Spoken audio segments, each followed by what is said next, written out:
آپ کو یاد ہوگا کہ ہم کتب خانے میں ان دنوں 125 سال پرانی ایک قلمی کتاب حال جنگ کابل کا مطالعہ کر رہے ہیں۔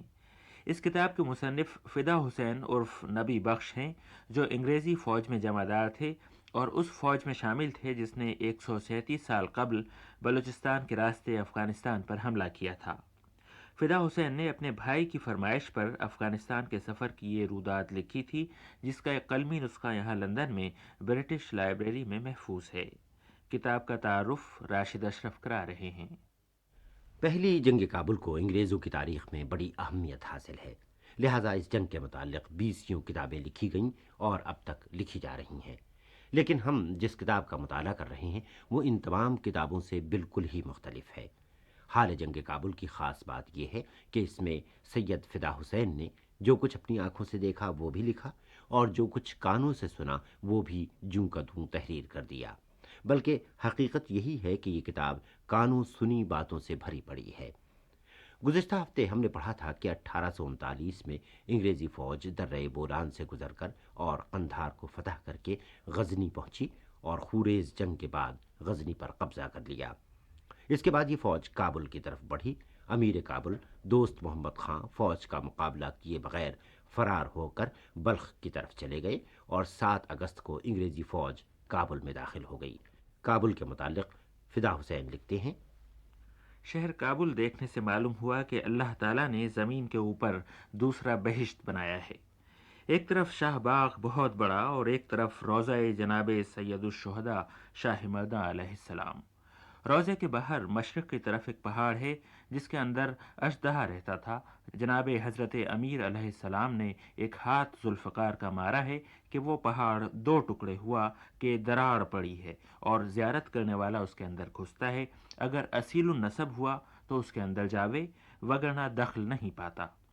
ادھر اژدہا بھاگ کے 5 کوس دور ایک اور پہاڑ پر گیا، حضرت نے اس کو آگ سے جلا دیا اور وہ سیاہی کی نشانی اب تلک ہے۔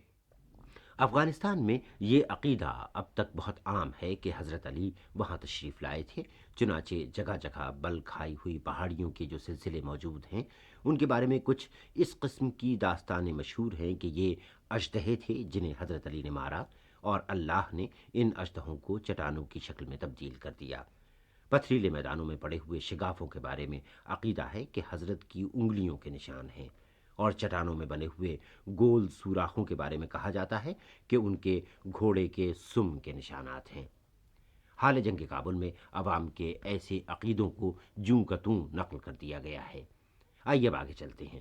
انگریزی فوج کو حکم ملا کہ امیر دوست محمد خاں کا پیچھا کیا جائے۔ جو دستہ اس مہم پر روانہ ہوا اس میں فدا حسین بھی شامل تھے۔ یہ لوگ تقریباً 200 میل کا سفر طے کر کے بامیان پہنچے۔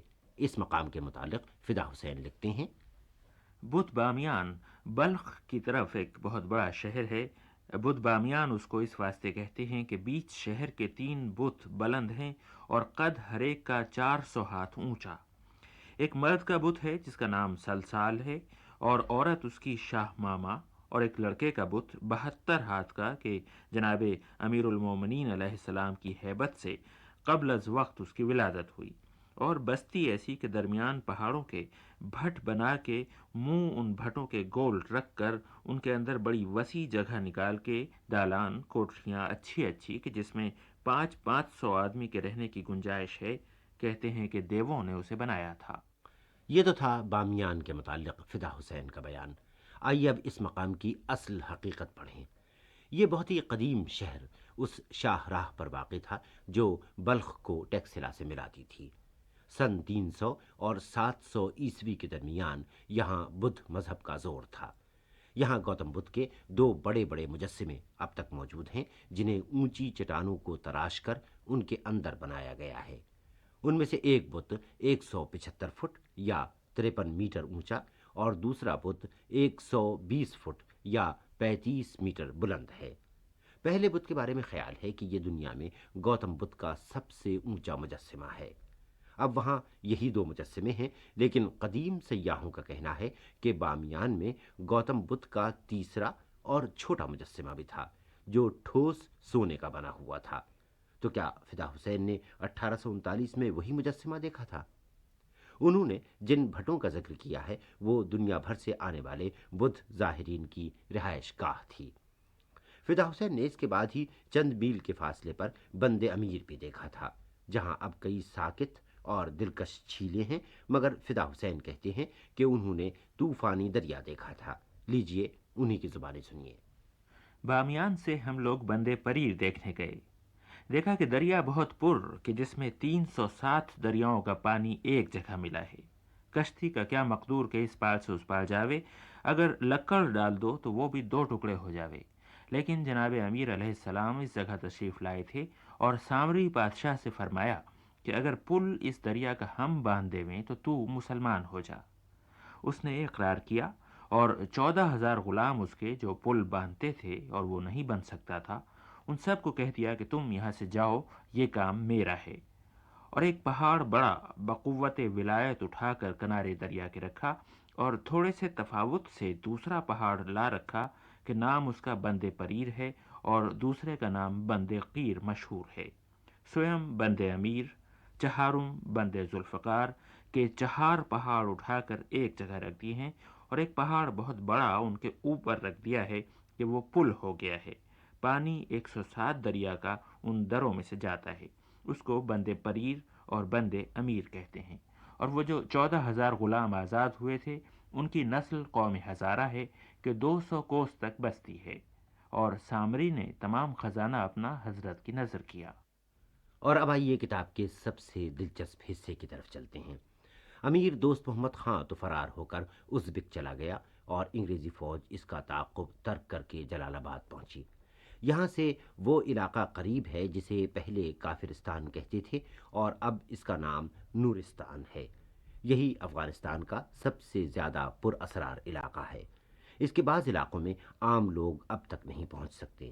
ہم نے کتاب میں پڑھا کہ وہاں اندرونی علاقوں میں خانقاہوں کا جال بچھا ہوا ہے جو تصوف کا مرکز ہے، اور اس روحانی مرکز کے راز کبھی کسی کو نہیں بتائے جاتے۔ خیر، یہ تو ایک علیحدہ موضوع ہے، لیکن اس علاقے میں فدا حسین نے جو کچھ دیکھا وہ ہم حال جنگ کابل سے پڑھ کر سناتے ہیں۔ کتاب کے اس حصے میں مہم کابل کے سارے ہی بڑے بڑے انگریز افسروں کے نام آتے ہیں۔ ہم ان ناموں کو اسی طرح پڑھیں گے جس طرح فدا حسین نے لکھا ہے، کیونکہ اس وقت ہندوستانی فوجی اپنے ان افسروں کا نام اسی طرح لیتے ہوں گے۔ کتاب کے اس حصے کا عنوان ہے حال دیو کے در کوہ سیاہ افتادہ است۔ 4 مہینے جلال آباد میں رہ کر فوج کابل روانہ ہوئی۔ جس وقت کے مقام لغمان کے 20 کوس کابل سے ادھر ہے پہنچے، لارڈ صاحب اور جرنیل کاٹن صاحب اور اپت صاحب اور سیل صاحب، کرنیل سالٹا صاحب، لارنس صاحب، ویلال صاحب، کرنیلی صاحب اور کئی صاحب لوگ یہ خبر سن کر کہ یہاں سے 20 کوس کالا پہاڑ ہے، اس پہاڑ میں کالے کافر رہتے ہیں اور وہاں ایک دیو پڑا ہے، اس خبر سے صاحبان عالی شان اسے دیکھنے کے واسطے چلے۔